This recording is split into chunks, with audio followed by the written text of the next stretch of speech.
représentants de la presse, on va tout simplement passer à une phase de questions-réponses. On a une petite demi-heure devant nous pour à peu près respecter le timing et puis pour vous accorder aussi avec le président Edgar Gros-Piron quelques interviews télévisées si vous le souhaitez. Et ce que je vous propose, une fois n'est pas coutume, c'est de donner la parole aux représentants de la presse qui sont en visio, ce qui permettra de leur montrer que nous ne les oublions pas. Vous êtes simplement proposé de lever la main et on vous donne immédiatement la parole en visio. Non, ça ne fonctionne pas. Bon, le temps que ça fonctionne, la presse présente dans la salle a la parole. Monsieur Mourez, Dauphiné Libéré. Oui, bonjour, Gustave Mourez de Dauphiné. On n'a pas parlé trop de financement, on sait que c'est la Solideo qui a priori va prendre, va regrouper tous les financements pour notamment celui de jardin qui est l'héritage ensuite du Fleur des Têtes. Est-ce qu'on a une idée, une estimation de coûter ce projet, à la fois village olympique et réhabilitation? Merci. Alors effectivement, on n'a pas parlé de financement, c'était à dessein.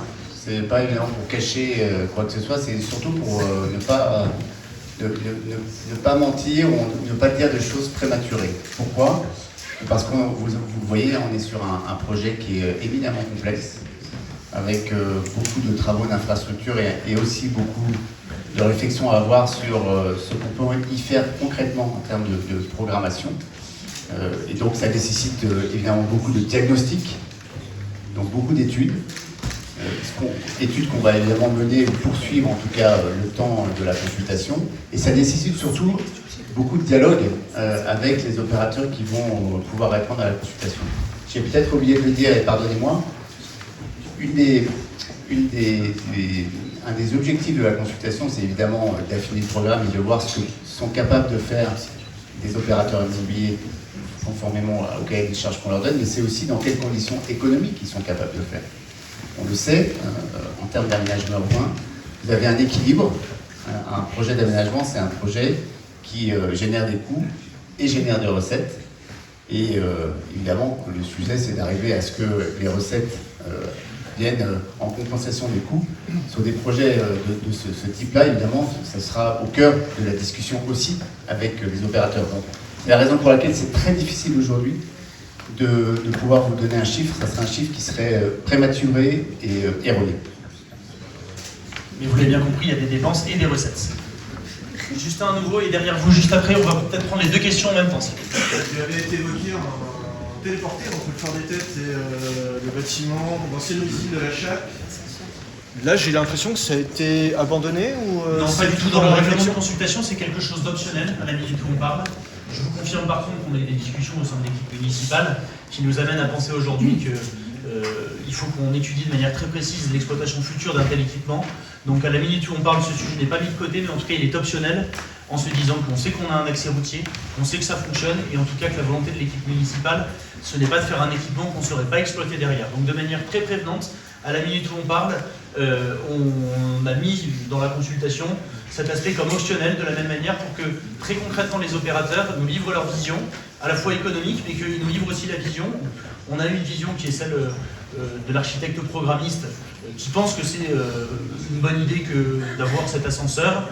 Nous aujourd'hui on a besoin d'avoir des chiffres pour jauger et on sait que globalement, étant donné qu'on a un accès routier qui est existant, on a même plusieurs d'ailleurs, pas tout à fait précis, d'ailleurs certains dont on ne se rend pas bien compte parce que quand on arrive de Pont-Christiane, il y a une autre route qui rentre par le sud, je ne parle pas du pont d'Asphalt, bien compris que vous ne comptez pas faire du pont d'Asphalt dans l'accès routier, mais à la minute où on parle, on se pose aussi la question de la manière dont ce nouveau quartier peut s'intégrer aussi du mieux possible à la ville. Donc à la minute où on parle, je vous réponds oui mais non, et on va l'étudier, mais en tout cas c'est pas forcément un invariant du projet ou un inconditionnel. Et il y avait une question juste derrière. Oui. Bonjour, Tiffany Derouet, je travaille pour Imagine la radio et RM05. Concernant l'enveloppe, vous avez dit qu'il n'y avait pas de budget, en tout cas pas pour l'instant, vous n'en présentiez pas. Est-ce qu'il y a quand même une enveloppe maximum, un montant que vous ne voulez pas dépasser? Vous savez, aujourd'hui, la Solideo, elle commence à travailler, elle a lundi dernier engagé 4 projets très structurants pour l'ensemble de la candidature et des jeux. Un ici, évidemment, 2 à Nice et 1 à la Plaine, sans avoir encore ce qu'on appelle la maquette financière, c'est-à-dire l'enveloppe globale des financements qu'elle aura. Pourquoi? Parce que cette enveloppe-là, elle est d'abord tributaire de la stabilisation de la carte des sites, qui interviendra, je laisserai Edgar peut-être compléter. Et puis évidemment après, derrière, elle sera affinée en fonction, là, pour les projets de village de ce type-là, en fonction des discussions qu'on pourra avoir avec les opérateurs, et puis sur le reste, en fonction des études que nous allons mener. On ne peut pas donner de coûts estimatifs sans avoir fait des études précises. Je crois que c'est le métier, le sérieux du métier de l'aménageur, c'est de parler financement une fois qu'on a fait des études. Et je me permets, moi, à toute fin utile, de vous faire remarquer qu'il y a un historique sur ce dossier et que par la force des choses, on va dire que les grandes fourchettes de ce dossier, elles sont connues, elles sont publiques, elles le sont depuis bien longtemps. Maintenant, je pense que vous avez entendu ce qui a été dit. D'une part, c'est un projet sur lequel il y aura des dépenses, mais il y aura des recettes. Il faut que ça soit très clair et très pédagogue là-dessus aussi, puisque c'est un projet de promotion immobilière en partie, comme ça l'est d'ailleurs sur les sénatoriums de Rhône-Azur. Et vous avez bien compris qu'il y a un peu de prudence à avoir, puisque c'est justement très précisément la discussion qui sera menée par Solideo avec les opérateurs. Je vais essayer de redonner la parole à la visio, en précisant d'ailleurs aux rédactions présentant visio que si jamais vous avez des difficultés, vous pouvez aussi poser vos questions par écrit, on en prendra connaissance. C'est quelqu'un qui lève la main, le bip, j'imagine. Alors, Marius Mati pour AEF Info. Entre l'usine et le fort, il y a des espaces forestiers, seront-ils préservés intégralement? Ils sont inconstructibles depuis qu'on a voté le nouveau PLU, très précisément il y a 2 mois. 2 mois, voilà. Je rappelle que la forêt de la Croix du Fresne, elle l'était auparavant, que cette municipalité a fait le choix de ne pas utiliser la contributivité de ce site et de déclasser cet espace naturel, puisque 100% des espaces naturels sont préservés dans notre nouveau PLU. Deuxième question, sur quel site internet l'étude de l'architecte en chef des MH est-elle accessible? Elle ne l'est pas, elle est propriété de la ville de Briançon et de la Solideo. On prendra les autres questions au fil de l'eau. Maurice Fortoul pour la Provence. Une précision avant ma question. La devise de Briançon, c'est le passé répond de l'avenir. Quand on voit le passé de Briançon, on peut être optimiste pour l'avenir. Une question pour Edgar. J'ai compris qu'il était en mission. Dans vos propos tout à l'heure, je vous sens investi dans votre rôle. Alors, est-ce que vous êtes en mission, au-delà du simple village olympique et du fort des Têtes, bien entendu? Au-delà de ça, pour les Jeux Olympiques, vous pouvez effectivement le voir comme ça. J'ai une chance incroyable de pouvoir présider ce COJOP.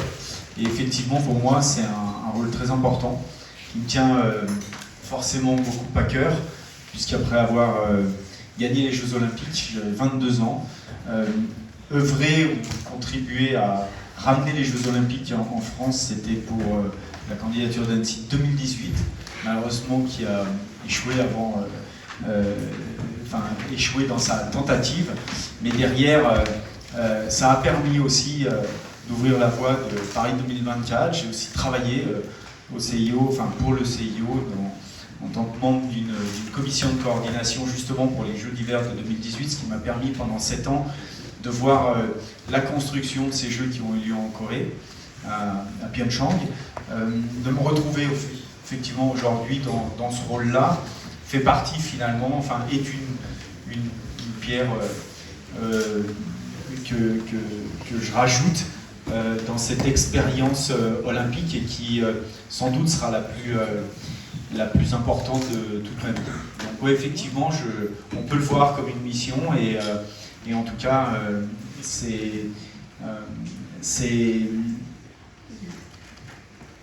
un projet qui est magnifique parce que si je peux vous parler en quelques secondes de ce qu'est le mouvement olympique, vous avez le CIO qui est l'institut, l'organisation fêtière du mouvement sportif, et il est composé de 3 grands acteurs derrière, les fédérations internationales, les comités olympiques, il y en a 206, on en a en France, ça s'appelle le CNOSF, et les COJOP, les comités d'organisation des Jeux Olympiques et Paralympiques.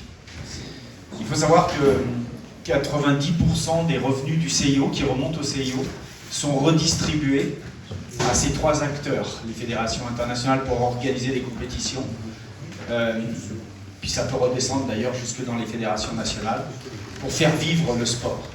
Les comités olympiques pour faire vivre les équipes et puis faire vivre aussi les Jeux Olympiques et les emblèmes olympiques sur chaque territoire, et les COJOP pour organiser des Jeux Olympiques. Donc il faut quand même se rendre compte que, à la fois, c'est beaucoup d'argent qui passe par le CIO mais qui est redistribué au sport pour que le sport et notamment enfin, à travers le CIO, puisse être au rendez-vous de sa mission. Et sa mission, c'est de donner accès au sport au plus grand nombre pour favoriser la paix dans le monde. On est vraiment sur cette mission-là aux Jeux Olympiques.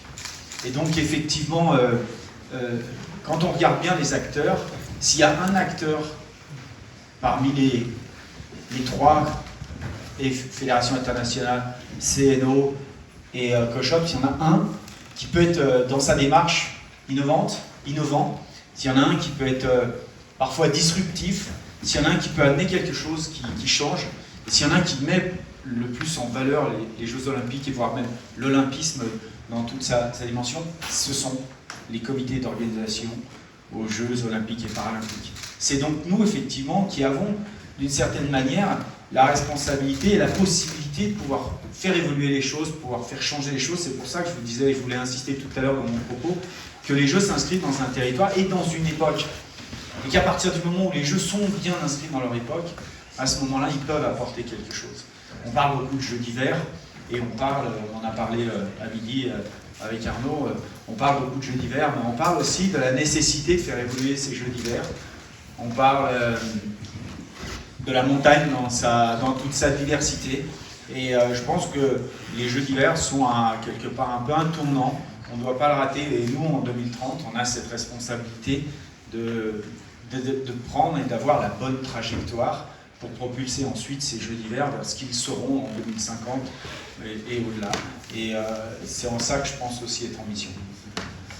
Alors, on va prendre les questions qui sont transmises par écrit. Désolé pour le petit désidérateur, mais on a transmis nos passages sur la liaison entre le village olympique et les deux sites olympiques de Montgenèvre et de Serre-Chevalier. J'en profite pour saluer les deux maires de la salle des Alpes de Montgenèvre, le maire de Monétier-les-Bains qui est juste derrière, et les élus plus généralement de la vallée de Montgenèvre. Je vous la laisserai, on prend peut-être d'autres questions au passage. Allez-y. Rachel Préti de l'équipe, l'idée de l'ascenseur valéen pour accéder au fort est-elle définitivement écartée? Alors j'ai répondu à cette question tout à l'heure, chère Rachel, la question n'est pas écartée. Elle est optionnelle à la minute où on parle, elle sera possible dans la consultation. Et à la minute où on parle, comme je l'ai expliqué tout à l'heure, les élus de la ville, 1, veulent avoir des chiffres avant de prendre une décision, et 2, se posent la question de la meilleure intégration du site sur ce sujet-là. Donc les opérateurs pourront répondre avec la liaison, de la même manière qu'ils pourront s'en abstenir et nous faire une proposition sans liaison.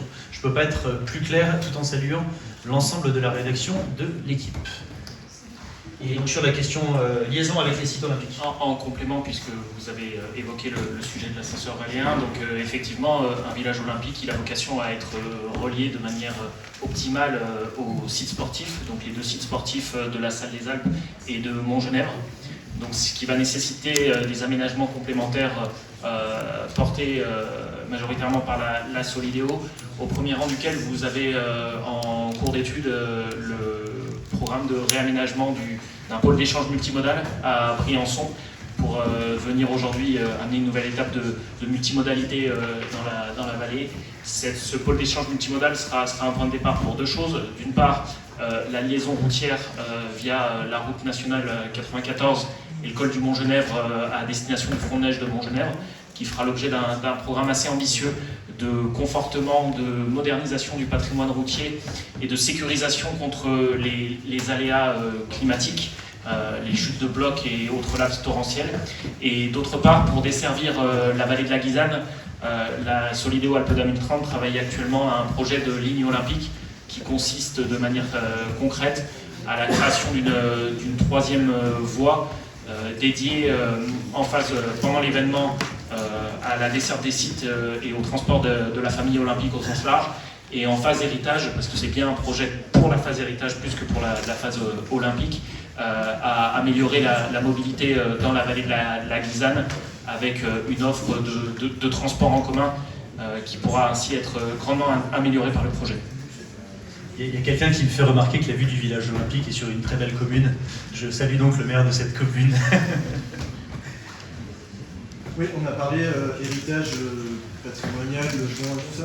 Monsieur Bropillon, vous avez aussi parlé de l'héritage sportif. Alors il y a celui de 92 qui est réutilisé qui sera réutilisé en partie pour 2030. Alors les Alpes du Sud ont pas par définition pour 2030.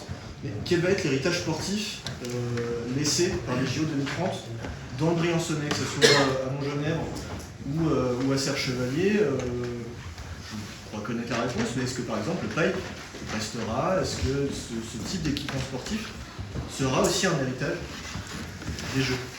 Évidemment, ça c'est un souhait que le COJO aura toujours, de pouvoir laisser un héritage sportif. On a besoin aujourd'hui en France, car on n'en a pas, de centre d'entraînement pour les épreuves de freestyle, ski, snowboard, un slopestyle, un halfpipe, notamment une piste de boss aussi. Mais ça, ce sont des discussions ensuite qui vont avoir lieu entre les organisations sportives locales et la Fédération française de ski.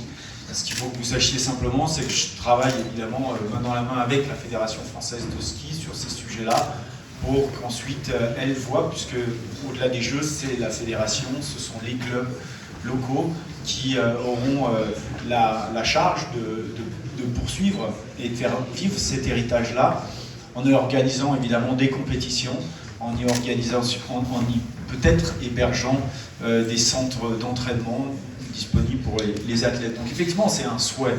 Mais le COJO s'arrête après les Jeux Olympiques et donc cet héritage ensuite est confié à d'autres.